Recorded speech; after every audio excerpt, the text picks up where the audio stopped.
alors que de grandes capitales choisissent le silence et que les positions diplomatiques oscillent entre intérêt et alliance, un communiqué exceptionnel vient de surgir, un message urgent chargé de symboles, presque codé mais adressé à un seul destinataire, l'Algérie. Et la question qui s'impose est évidente, pourquoi l'Algérie et pourquoi maintenant? Communiqué ne vient pas d'un bureau politique, ni d'un centre d'analyse stratégique, mais d'un territoire meurtri, encerclé par les bombes, la douleur et l'incertitude. Gaza dans des circonstances aussi tragiques, on aurait pu s'attendre à ce que l'appel soit dirigé vers l'ONU, vers les grandes puissances occidentales, ou encore vers les pays impliqués dans les initiatives de paix au Caire, mais il n'en fut rien. Les factions palestiniennes ont choisi l'Algérie, une nation qui n'a jamais modifié son discours, ni marchandé ses principes, ni troqué sa position historique. Et bien que l'Algérie soit membre non permanent du Conseil de sécurité, elle conserve un poids politique et diplomatique considérable, capable de modifier l'équilibre des votes et d'orienter les discussions internationales. Son rôle stratégique réside dans sa capacité à coordonner avec de grandes puissances comme la Russie et la Chine, ou à mobiliser des positions morales et politiques en faveur de la cause palestinienne, faisant d'elle un pivot de confiance et un levier de pression au sein des arcanes du pouvoir international. Ainsi, la question centrale demeure. S'agit-il d'un appel moral symbolique, d'une demande de soutien politique renforcé, ou d'un message stratégique porteur d'enjeux plus profonds que ce que les mots laissent entendre? Et surtout, pourquoi ce communiqué n'a-t-il pas été adressé à l'Égypte ni aux autres pays participant aux efforts de paix à Gaza? Est-ce une question de confiance, de position historique ou un signal politique aux multiples lectures? Une dépêche tombe et elle ne vient ni de Washington, ni de Moscou, ni même du Caire. C'est un appel direct des factions palestiniennes à Gaza qui s'adresse à Alger. C'est pour le moins inattendu. Alors pourquoi ce choix? Est-ce un acte de désespoir ou un coup diplomatique bien calculé? C'est un signal très très fort. En fait, c'est surtout la reconnaissance d'un échec. L'échec de qui? L'échec des médiateurs traditionnels. L'Égypte, le Qatar, tout le monde les perçoit maintenant comme trop liés au plan américain. Donc, en s'adressant à l'Algérie, qui est membre non permanent du Conseil de sécurité, ils cherchent une voie qui n'est pas déjà compromise. Une voie plus indépendante. Voilà. Ils savent très bien à qui ils parlent. Un pays dont toute la doctrine repose sur le non-alignement, le soutien au mouvement d'autodétermination. C'est un appel à l'aide, mais c'est surtout un coup de semonce diplomatique. Bon alors, parlons-en de ce qui agite les chancelleries, ce fameux projet de résolution américain. Sur le papier, ça semble constructif, une force internationale pour sécuriser Gaza, l'aide humanitaire, qui pourrait être contre la paix. On a l'impression que c'est une porte de sortie honorable pour tout le monde. Ah, si seulement c'était aussi simple. C'est là que le langage diplomatique devient un véritable art de la dissimulation. Le diable, il n'est pas dans les détails, il est dans le mandat même de cette force. Ce qui fuite des négociations, c'est sans ambiguïté. Cette force travaillerait, et c'est le point crucial, aux côtés des forces israéliennes. Aux côtés, pas entre les deux parties, comme des casques bleus classiques, une force d'interposition. Exactement. Et leur mission n'est pas de séparer. Leur mission est de, et je cite, « démanteler les capacités militaires des factions palestiniennes ». Ça inclut la destruction des tunnels. Donc ce n'est pas une force neutre. Pas du tout. C'est un instrument de désarmement unilatéral, mais sous un drapeau international. On change complètement de paradigme. On n'est plus dans le maintien de la paix, on est dans la contre-insurrection. J'imagine l'argument de Washington, il n'y a pas de reconstruction possible sans désarmement. C'est la condition, la fameuse condition sine qua non. Une logique sécuritaire en somme. Une logique qui est en fait le paravent d'un plan beaucoup plus vaste. Il faut regarder ce qu'a sorti le Guardian il y a quelques jours. Ils ont exposé une carte, un document de travail américain, qui est un véritable plan de partition de Gaza. On n'y parle plus d'un territoire unifié, on y voit une zone verte au nord, celle qui est aujourd'hui sous contrôle militaire israélien. La zone la plus détruite, paradoxalement. Précisément, et c'est là que la force internationale se déploierait, que la reconstruction commencerait, mais tout ça conditionné à quoi?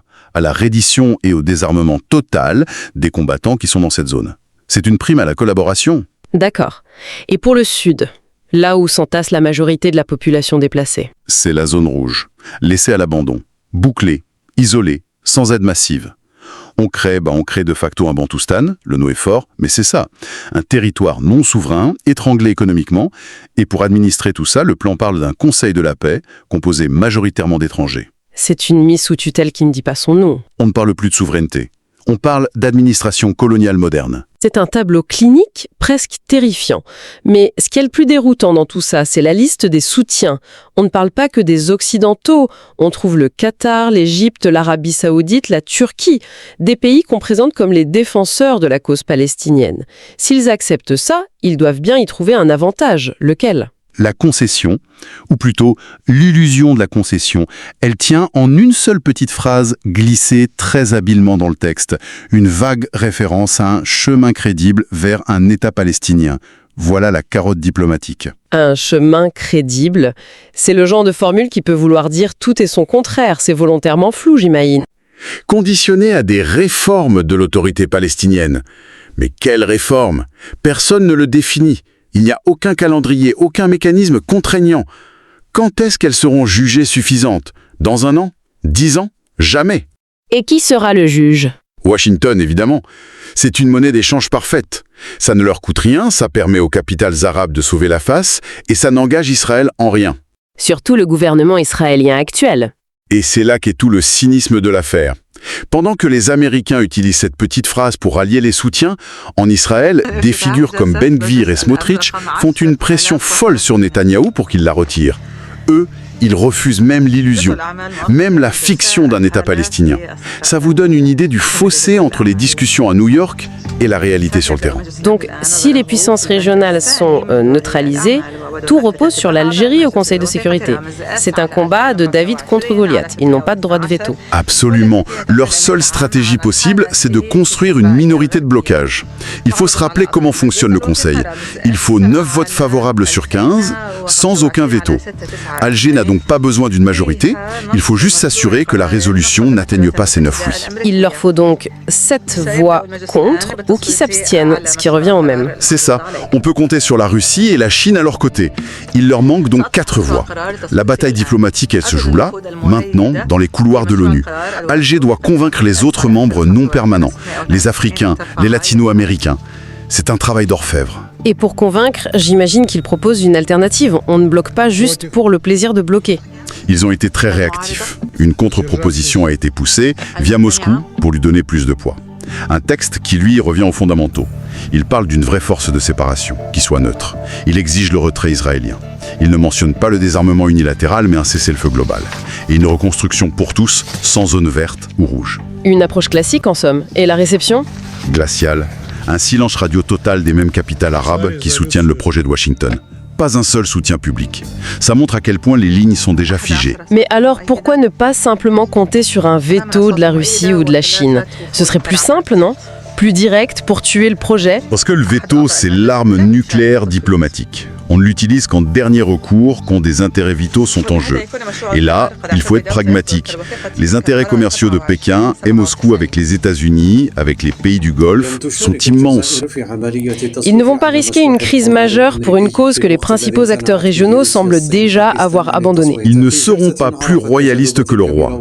Si le Caire et Riyad disent oui, pourquoi Pékin irait au clash frontal ? Leur opposition sera ferme dans les discours, mais un veto, c'est très peu probable. Ils laisseront l'Algérie mener le combat. Et on arrive au paradoxe ultime de toute cette séquence. D'un côté, on a les États-Unis qui déploient une énergie folle pour obtenir un consensus autour d'une promesse qu'ils savent fictive. De l'autre, on a l'extrême droite israélienne au pouvoir qui n'accepte même pas cette fiction. Ils refusent même le symbole. C'est la preuve d'une déconnexion totale entre le jeu diplomatique et la réalité du terrain. On assiste donc à une partie d'échecs où les grandes puissances déplacent leurs pions en négociant l'avenir de millions de personnes. Mais dans tous ces calculs stratégiques, ces cartes, ces résolutions, à quel moment est-ce qu'on prend en compte la volonté de ceux qui vivent et meurent à Gaza ? Ou est-ce qu'ils ne sont, finalement, qu'une case sur un échiquier qui les dépasse complètement ?